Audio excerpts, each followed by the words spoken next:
So this is what I'm talking about, no index. So no index is basically the one that is on the HTML head.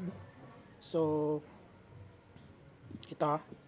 So it should be in every pages that you don't want uh, scroller or crawler will be follow. So yung paggawa nito, dapat nasa loob siya ng pages. So, halimbawa ito. So, if we create new page, so this is a POC.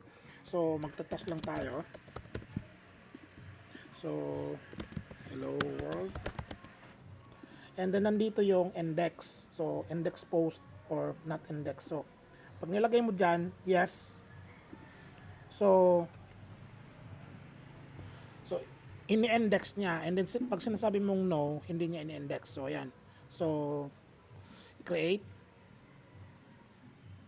So pag tiningnan mo yung yung inspect elements, viewport source, index and no follow kasi naka-no tayo.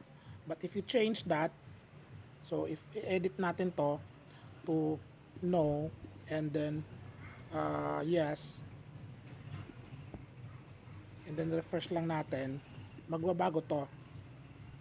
So maging no index siya and then nagiging follow siya dito. So pag lahat siya no follow and no index, so lahat lang no, update and refresh. Yun. So this is basically easy if we have to implement this on our platform. Nasa loob siya ng pages. Yun. So I just created this like few minutes ago. So this is a POC. So yeah.